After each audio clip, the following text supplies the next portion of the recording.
제 부모님 자리는 비어 있습니다. 저희 부모님은 이 결혼을 반대하셨습니다. 제 아내는 뱃속에 귀한 생명을 품고 있습니다. 마침 그때 예식장에 쳐들어온 전 남편 목소리. 맞아, 그 애 내야. 저 여자가 돈 많은 새 남자한테 들러붙은 거라고. 야, 너희 집안 무슨 교육자 집안이라며? 이런 더러운 꼴 감당할 수 있겠어? 깜짝 놀란 주인공 신부의 충격. 순간 배가 뭉치면서 아찔했어요. 안 돼, 아가. 그래, 당신 아이였지. 당신이 그 아이 목숨값으로 1억을 부르기 전까지는. 신랑은 주머니에서 녹음기를 꺼내 아이를 빌미로 협박해온 전 남편 목소리를 들려준다. 1억 준비해. 안 그러면 그 유산기 있다는 내가 확실하게 없애줄게. 녹음기를 끄고 신랑이 하객들을 향해 외칩니다. 이 아이 제 아이 아닙니다. 하지만 이 아이가 아픕니다. 그리고 이 사람도 아픕니다. 그래서 제가 지킬 겁니다. 핏줄이 아니라 가슴으로. 제가 이 두 사람의 아버지가 되고 남편이 되겠습니다. 이 결혼 제 모든 것을 걸고 제가 선택한 겁니다. 대체 이들에게 무슨 일이 있었던 걸까요? 오늘 전해드릴 사연 정말 반전의 반전들이 굉장히 많으니 끝까지 함께 해주시길 바랍니다. 안녕하세요. 저는 30대 후반의 평범한 여자 민서라고 합니다. 이 이야기를 꺼내기까지 참 많은 시간이 필요했어요.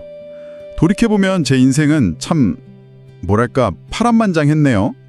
하지만 이젠 제 안에만 묻어두기엔 너무 무겁고 아픈 기억이라 누군가 들어주었으면 하는 마음으로 용기 내봅니다. 네, 사연의 주인공 민서 씨는 몇 달 전에 그야말로 지옥 같았던 결혼 생활을 끝내고 남편과 이혼을 했습니다. 사랑해서 시작한 결혼이었지만 그 끝은 정말 처참했고 깊은 상처만 남았죠. 혼자 사는 작은 원룸에도 익숙해질 즈음이었어요. 그냥 회사 다니고 퇴근하면 혼자 밥 먹고 뭐 그렇게 지냈죠. 그런데 어느 날부터인가 몸 상태가 너무 이상했어요.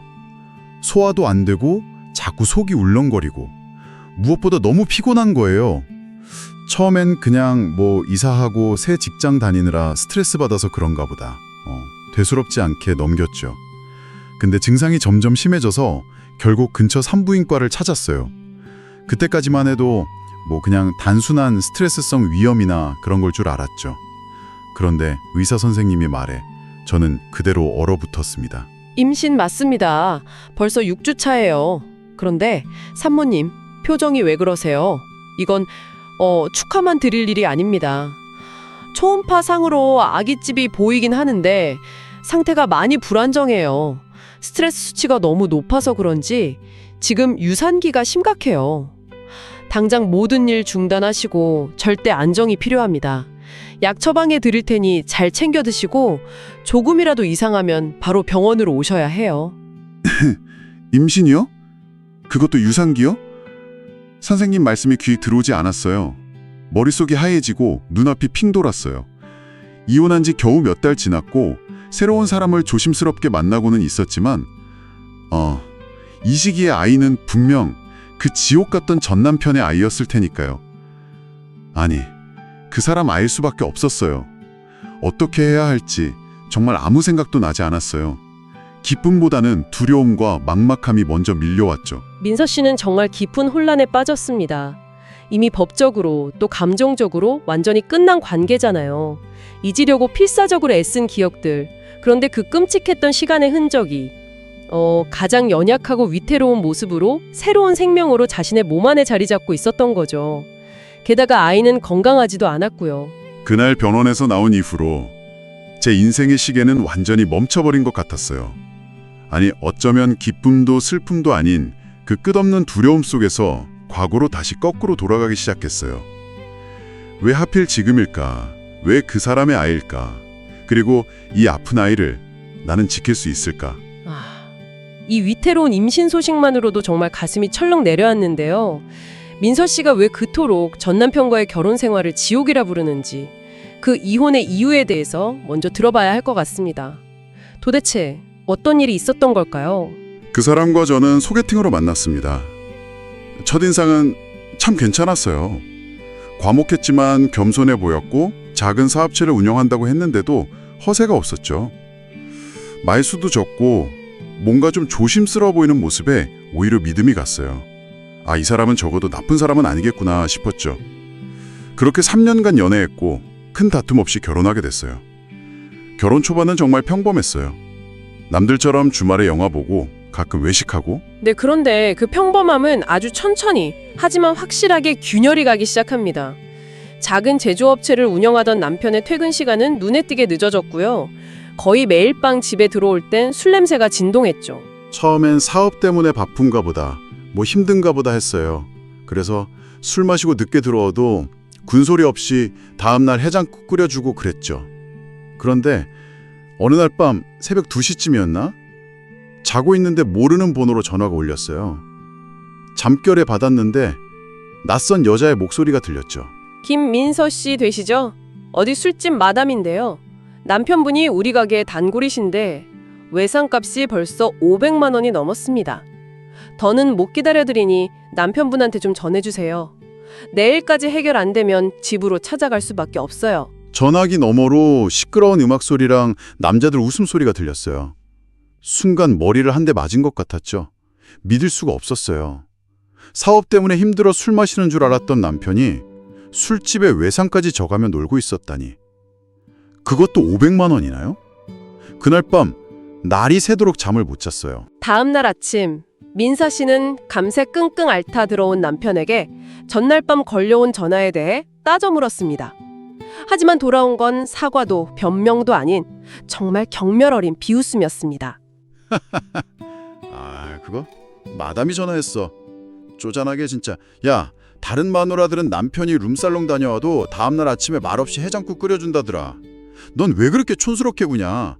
남자가 사회생활 하다 보면 그럴 수도 있지. 500. 그거 금방 갚아. 신경 꺼.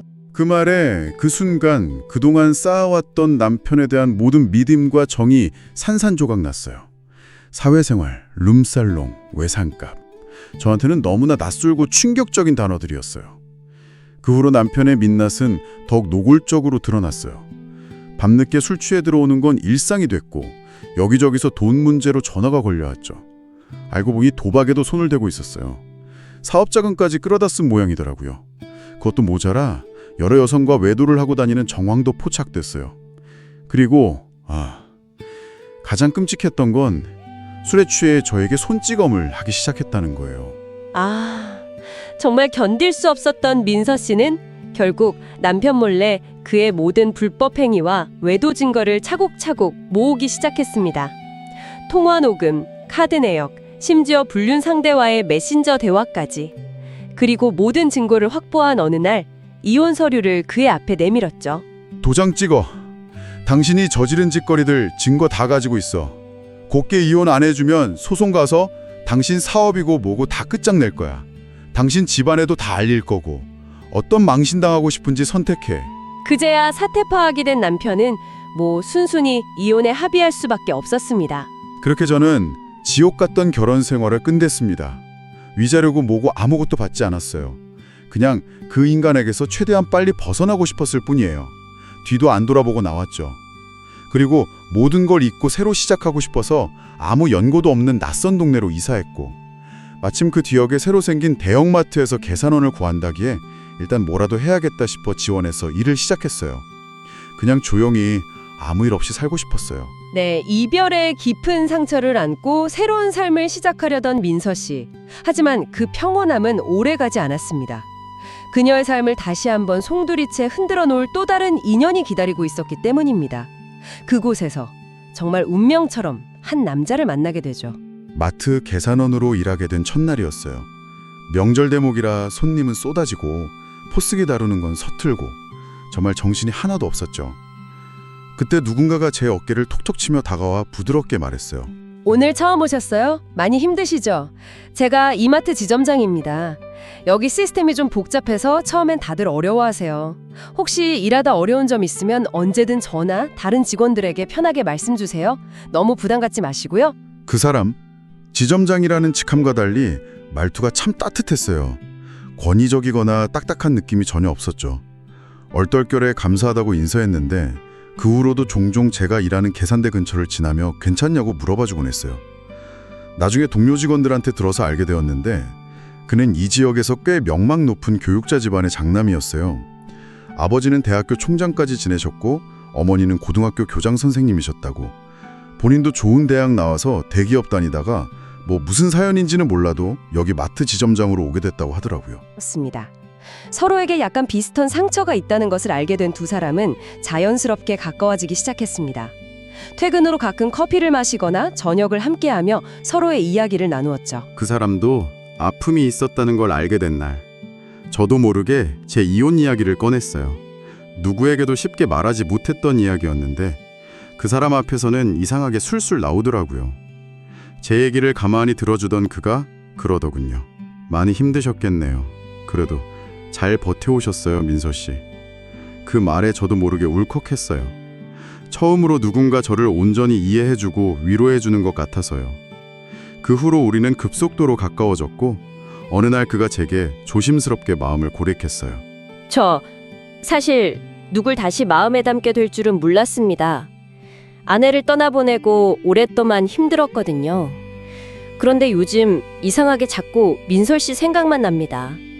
민설 씨 웃는 모습 보면 저도 기분이 좋아지고 혹시 괜찮으시다면 저랑 진지하게 만나보실래요?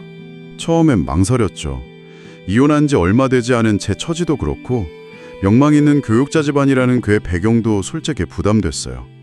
괜히 저 때문에 그 사람까지 힘들게 만들고 싶지 않았거든요. 하지만 제 마음도 이미 그를 향해 있었기에 결국 용기를 내어 그의 손을 잡았답니다. 지점장은 민서 씨의 과거를 전혀 문제 삼지 않았습니다. 오히려 그녀의 상처를 보듬어주면서 정말 헌신적인 사랑을 보여주었죠. 두 사람은 조심스럽지만 뜨거운 사랑을 키워갔고 마침내 그는 민서 씨에게 결혼을 약속했습니다.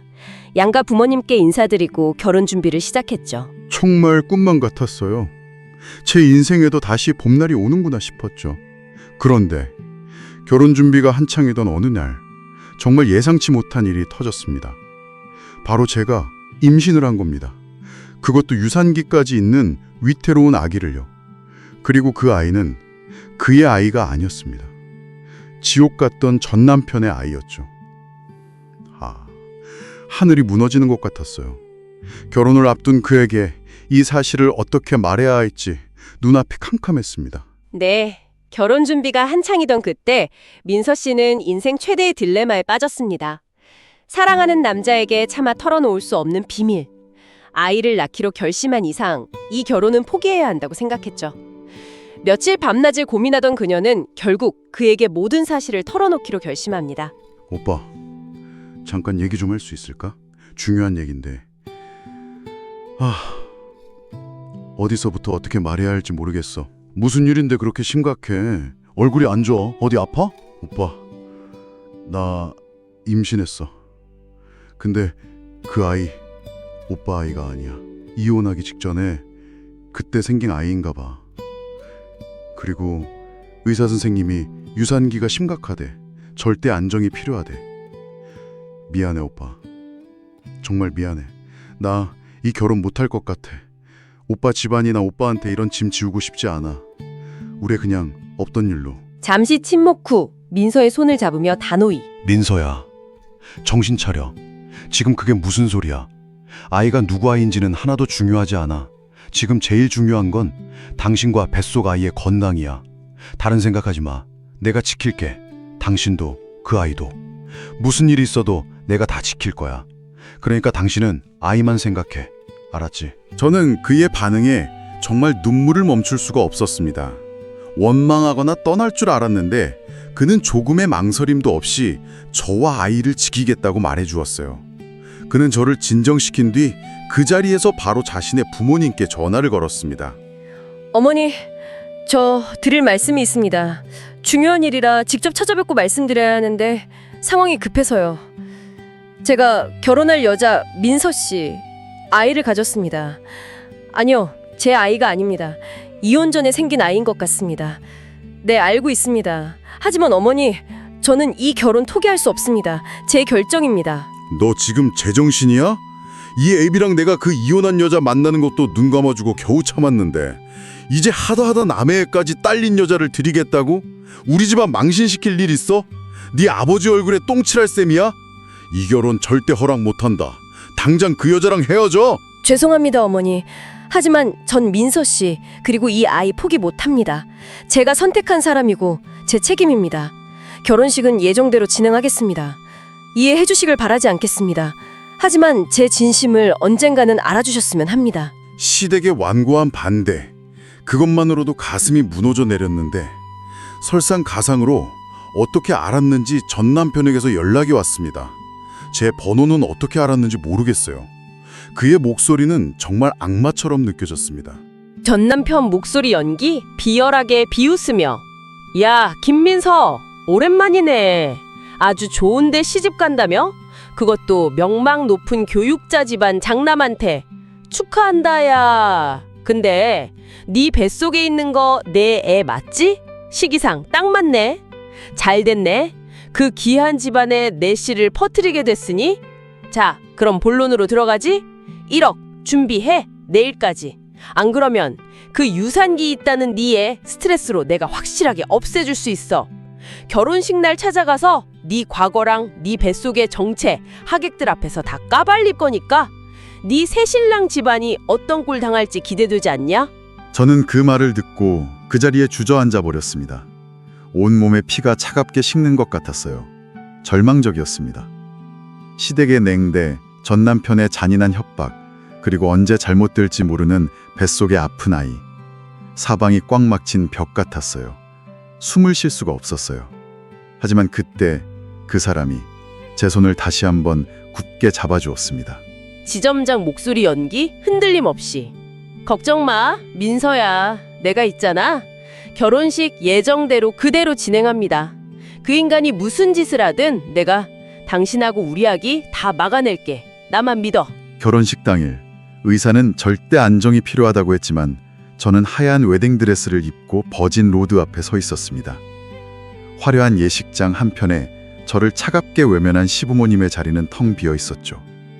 그 빈자리가 제 가슴을 더욱 아프게 찔렀습니다. 네, 민서 씨는 불안감에 온몸이 떨렸습니다.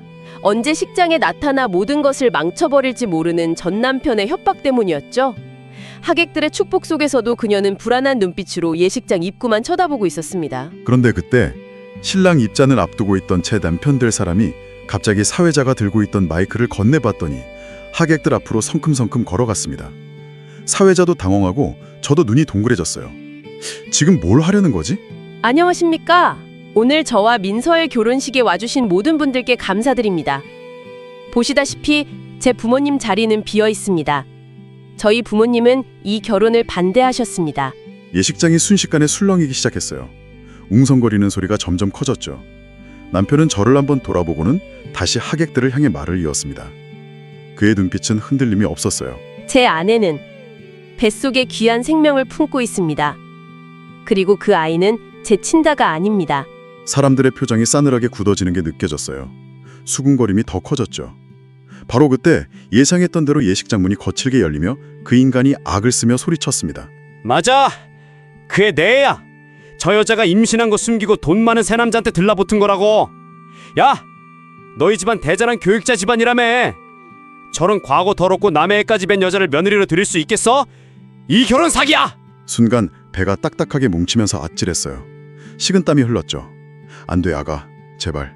그때 남편이 재빨리 제게 다가와 저를 부축해 근처 의자에 앉히고는 다시 단상으로 올라가 전 남편을 매섭게 노려봤습니다. 그래, 당신 아이였지. 하지만 당신이 그 아이 목숨값으로 내 아내에게 1억을 요구하고 협박하기 전까지는. 녹음된 전 남편 목소리 연상. 1억 준비해. 안 그러면 그 유산기 있다네. 스트레스로 내가 확실하게 없애줄게. 결혼식 날 다 까발릴 거니까. 녹음된 자신의 목소리가 예식장에 울려 퍼지자 전 남편의 얼굴이 하얗게 질렸어요. 당황해서 어쩔 줄 몰라 했죠. 남편은 녹음기를 끄고 하객들을 향해 다시 한번 큰 소리로 말했습니다. 그의 목소리는 떨렸지만 그 어떤 때보다 단호했습니다. 이 아이 제 아이 아닙니다. 하지만 지금 이 순간부터 제 아이입니다. 뱃속에서부터 아픈 이 아이 제가 지킬 겁니다. 상처 입은 이 사람 제가 지킬 겁니다. 그래서 제가 이 두 사람의 아버지가 되고 남편이 되겠습니다. 핏줄이 중요한 게 아니라 제 마음이 중요합니다. 이 결혼 제 모든 것을 걸고 제가 선택한 겁니다. 반대하시는 분이 있다면 지금 말씀하십시오. 그 순간 예식장 맨 뒷자리에서 굳은 표정으로 팔짱을 낀 채 서 계시던 시어머니가 천천히 앞으로 걸어 나오셨습니다. 저는 숨을 죽였어요. 무슨 말씀을 하실까? 그런데 시어머니는 제 앞으로 다가와 제 어깨를 가만히 감싸 안으시며 나지막이 말씀하셨습니다.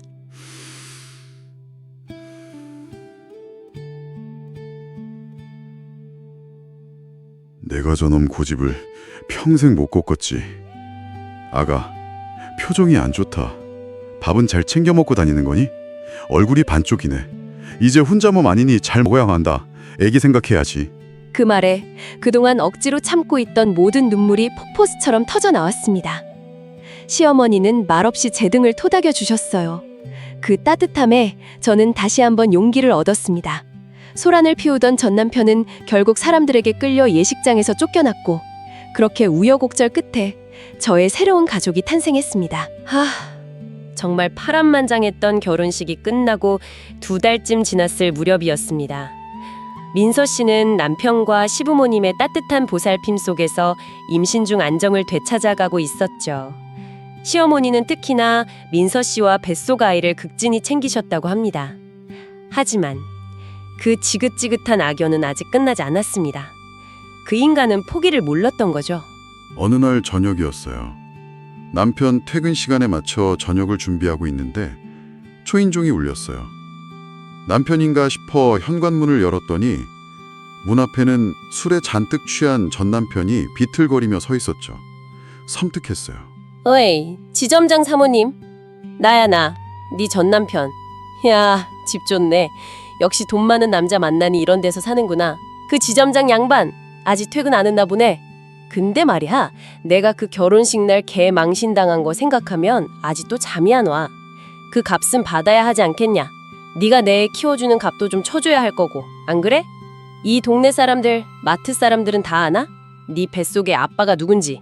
저는 너무 무서워서 배를 감싸 안으며 뒷걸음질 쳤어요. 그때 마침 남편이 퇴근해서 집으로 들어오고 있었어요. 남편은 술 취한 전 남편을 보고 미간을 찌푸리더니 저를 먼저 집 안으로 들여보내고는 현관문을 닫고 차분하게 말했습니다. 당신 접근 금지 신청한 거 몰라? 경찰 부르기 전에 당장 꺼져. 그리고 똑똑히 들어. 뱃속의 아이는 내 아들이야. 당신 같은 인간이 아버지 소리 들을 자격 없어. 내 아이와 내 아내에게 다시 한번 접근하거나 해코지하려 들면 그땐 정말 가만 안 둬. 이건 마지막 경고요. 그 순간 전 남편의 얼굴이 시뻘게 달아오르며 일그러지더니 갑자기 집안에 있는 저를 향해 고래고래 악을 쓰며 막말을 퍼붓기 시작했습니다. 야, 김미서! 이 배신자 같은 년! 넌 진짜 머리가 돌대가리냐? 네가 맨날 아프다고 질질 짜니까 저 착한 척하는 남자가 불쌍해서 받아준 거지. 안 그랬으면 너 같은 걸 누가 데려가? 넌 결국 그 지점장 돈 보고 매달린 거잖아. 이 더러운 년! 순간 늘 온화하고 침착했던 남편의 눈빛이 싸늘하게 변하는 걸 봤어요. 그는 아무 말 없이 조용히 양복 재킷 소매를 걷어붙였습니다. 그리고 나점하게 말했어요. 저는 매일 아침 하나님께 오늘도 인내심을 달라고 간절히 기도하는데 오늘부로 제 인내심이 전무 바닥난 것 같네요. 그리고 다음 순간 남편은 전 남편의 멱살을 거칠게 움켜쥐고 마당으로 끌고 나가 정말 아무 말 없이 그를 향해 주먹을 날렸습니다. 한 번, 두 번, 아니 셀 수도 없이요. 네, 평소 온화했던 남편의 분노는 조용했고 그래서 더 무서웠습니다.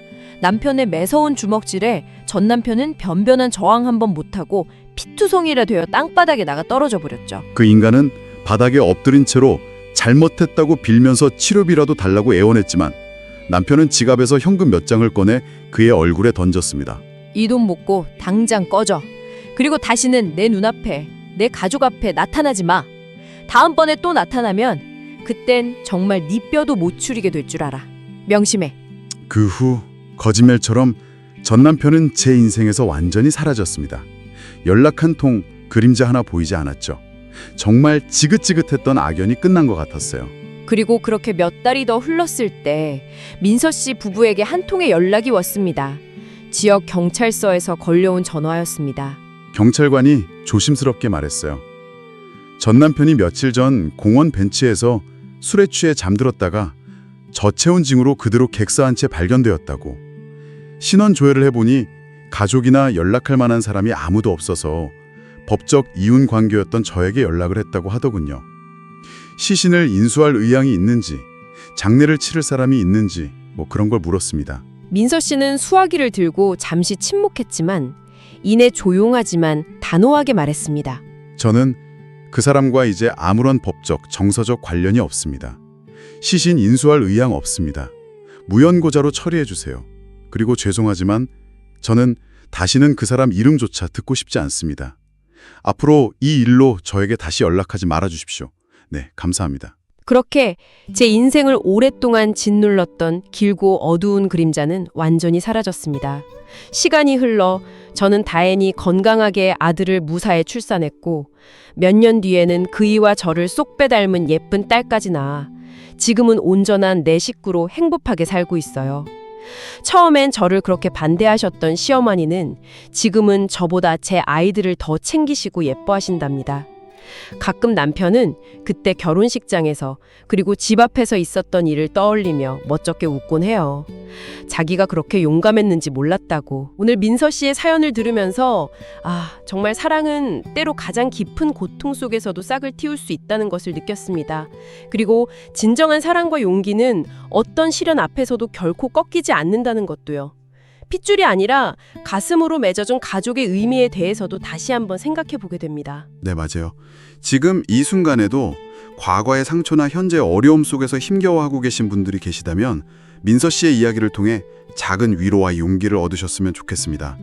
인생의 끝이 늘 고요하고 평탄하지만은 않겠지만 서로를 향한 진심과 사랑은 결국에는 반드시 통하고 어둠을 이겨낼 힘을 준다는 것을요. 네, 오늘 이야기가 여러분께 작은 울림과 여운을 남겼기를 바랍니다. 구독과 좋아요 눌러주시고 여러분의 소중한 사연이 있다면 아래 설명란에 있는 메일 주소로 보내주세요. 저희가 함께 나누고 이야기할 수 있도록 정성껏 준비하겠습니다. 다음 시간에 또 다른 깊이 있는 이야기로 찾아뵙겠습니다. 고맙습니다.